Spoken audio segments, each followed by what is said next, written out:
ಕೇಂದ್ರ ಶಿಕ್ಷಣ ಸಚಿವ ಧರ್ಮೇಂದ್ರ ಪ್ರಧಾನ್ ತಮ್ಮ ಸ್ಥಾನಕ್ಕೆ ರಾಜೀನಾಮೆ ನೀಡುತ್ತಿದ್ದಂತೆಯೇ ದೆಹಲಿಯಲ್ಲಿ ಕಾಕ್ರೋಚ್ ಪ್ರತಿಭಟನೆ ಕಾವು ತಣ್ಣಗಾಗಿದೆ. ಆದರೆ ಇತ್ತ ರಾಜ್ಯ ರಾಜಕಾರಣದಲ್ಲಿ ಸಂಪುಟ ವಿಸ್ತರಣೆ ಕಾವು ಪುನಃ ಜೋರಾಗಿದೆ.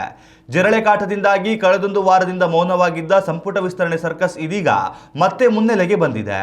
ದೆಹಲಿಯ ಜಂತರ್ ಮಂತರ್ನಲ್ಲಿ ವಿದ್ಯಾರ್ಥಿಗಳ ಪ್ರತಿಭಟನೆ ನಡೆಯುತ್ತಿದ್ದ ಸಂದರ್ಭದಲ್ಲಿ ಸಂಪುಟ ವಿಸ್ತರಣೆ ಬಗ್ಗೆ ಯಾವುದೇ ಮಾತು ಬೇಡ ಎಂದು ಹೈಕಮಾಂಡ್ ತಾಕೀತು ಮಾಡಿದ ಹಿನ್ನೆಲೆಯಲ್ಲಿ ರಾಜ್ಯದಲ್ಲಿ ಯಾವುದೇ ರಾಜಕೀಯ ಬೆಳವಣಿಗೆ ಸಂಭವಿಸಿರಲಿಲ್ಲ. ಆದರೆ ಇದೀಗ ಮತ್ತೆ ರಾಜಕೀಯ ಚಟುವಟಿಕೆಗಳು ಗರಿಗೆದರಿದ್ದು, ನಾಳೆ ಅಥವಾ ನಾಡಿದ್ದು ದೆಹಲಿಯಲ್ಲಿ ಹೈಕಮಾಂಡ್ ಜೊತೆಯಲ್ಲಿ ರಾಜ್ಯ ಕಾಂಗ್ರೆಸ್ ನಾಯಕರು ಸಭೆ ನಡೆಸಲಿದ್ದು, ಈ ಸಭೆಯಲ್ಲಿ ರಾಜ್ಯ ಸಂಪುಟ ಸದಸ್ಯರ ಅಂತಿಮ ಪಟ್ಟಿ ಹೊರಬೀಳಲಿದೆ ಎನ್ನಲಾಗಿದೆ. ಸಿಎಂ ಡಿಕೆ ಶಿವಕುಮಾರ್, ಮಾಜಿ ಮುಖ್ಯಮಂತ್ರಿ ಸಿದ್ದರಾಮಯ್ಯ ಹಾಗೂ ಕಾಂಗ್ರೆಸ್ ಹೈಕಮಾಂಡ್ ನಡುವೆ ಈ ಸಭೆಯಲ್ಲಿ ತಾಳಮೇಳ ಸರಿಯಾಗಿ ಕೂಡಿ ಬಂದಲ್ಲಿ ಬುಧವಾರದಂದು ಸಂಪುಟ ವಿಸ್ತರಣೆ ಪ್ರಕ್ರಿಯೆ ರಾಜ್ಯದಲ್ಲಿ ನಡೆಯಲಿದೆ ಎಂದು ರಾಜಕೀಯ ಮೂಲಗಳು ತಿಳಿಸಿವೆ. ಸದ್ಯಕ್ಕಿರುವ ಮಾಹಿತಿಯ ಪ್ರಕಾರ ಡಿಕೆ ಶಿವಕುಮಾರ್ಗೆ ಸಂಪುಟ ವಿಸ್ತರಣೆಯಲ್ಲಿ ಈ ಹಿಂದೆ ಸಿದ್ದರಾಮಯ್ಯ ಅವರಿಗೆ ನೀಡಿದ ಸ್ವಾತಂತ್ರ್ಯವನ್ನ ಹೈಕಮಾಂಡ್ ನೀಡುತ್ತಿಲ್ಲ ಎನ್ನಲಾಗಿದೆ. ಈಗಾಗಲೇ ಸಚಿವರ ಸಂಭಾವ್ಯ ಪಟ್ಟಿಯ ವಿಚಾರದಲ್ಲಿ ಸಾಕಷ್ಟು ಭಿನ್ನಾಭಿಪ್ರಾಯಗಳು ಮೂಡಿ ಬರ್ತಾ ಇದ್ದು, ತಾರ್ಕಿಕ ಅಂತ್ಯಕ್ಕಾಗಿ ಹೈವೋಲ್ಟೇಜ್ ಸಭೆ ಆಯೋಜಿಸಲಾಗಿದೆ.